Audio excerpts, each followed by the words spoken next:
నమస్తే, నేను రెడ్డి శ్రీనివాస్. ఏదైతే తెలంగాణ రాష్ట్రంలో బీసీల కులగణనపై రాష్ట్ర ప్రభుత్వం ఎస్పెషల్లీ ముఖ్యంగా ఈ రాష్ట్ర ముఖ్యమంత్రి రేవంత్ రెడ్డి గారు తీసుకున్న నిర్ణయం పట్ల 50 మంది తెలంగాణ బీసీ ప్రజల తరపున కృతజ్ఞత అభివందనాలు తెలియజేసుకుంటున్నాం.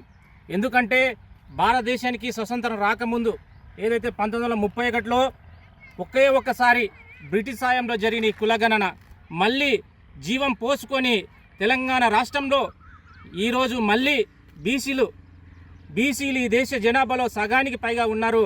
వాళ్ళ యొక్క హెడ్ వాళ్ళ తలాన్ని లెక్కించాలి.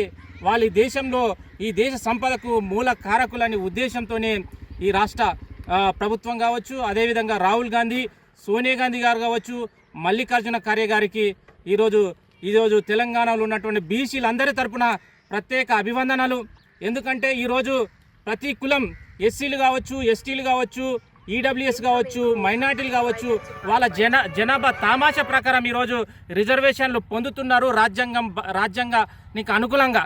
కానీ బీసీలు దాదాపు 50% కన్నా ఎక్కువ ఉన్న ఈరోజు ఉద్యోగాలు కానీ రాజకీయ రంగంలో కానీ పూర్తిగా 76 ఏళ్ల నుండి ఈరోజు పూర్తిగా నష్టపోతున్నాం. కాబట్టి ఈరోజు ఇచ్చిన మాట ప్రకారం ఏదైతే కామారెడ్డి డిక్లరేషన్ ప్రకారము బీసీలకు 42% రిజర్వేషన్ కల్పిస్తామనే ఒక ఆలోచనతో ఎన్ని ఇబ్బందులున్నా గౌరవ ముఖ్యమంత్రి ముందుకు పోతున్నందుకు ఈరోజు ఖచ్చితంగా బీసీ సమాజం ఇట్లా ఆలోచన చేయలే.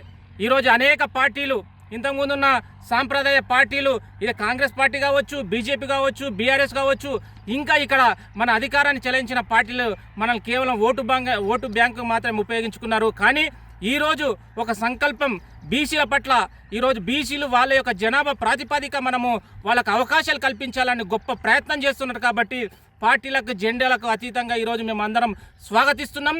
ఏదైతే మీరు ఈరోజు అసెంబ్లీలో ఒక తీర్మానం చేసి ఇమీడియట్లా ఈ యొక్క చట్టాన్ని పార్లమెంటుకు తీసుకుపోయి పార్లమెంటులో ఆమోదింపజేసి 9th షెడ్యూల్లో పెట్టి బీసీలకు చట్టపరంగా రావాల్సిన ఈ హక్కుల గురించి కాంగ్రెస్ పార్టీ పార్లమెంటులో గొంతుగా పోరాటాలు చేయాలని, మీరు ఏం చేసినా ఖచ్చితంగా బీసీలు ఈరోజు ఈ గొప్ప ప్రయత్నాన్ని మేమందరము అభినందిస్తూనే భవిష్యత్తులో జరిగే ఈ క్రియని ఇట్లా వేగవంతం చేయాలని గౌరవ ముఖ్యమంత్రి రేవంత్ రెడ్డి గారికి, రాష్ట్ర ప్రభుత్వానికి విజ్ఞప్తి చేస్తూ జై హింద్, జై భారత్.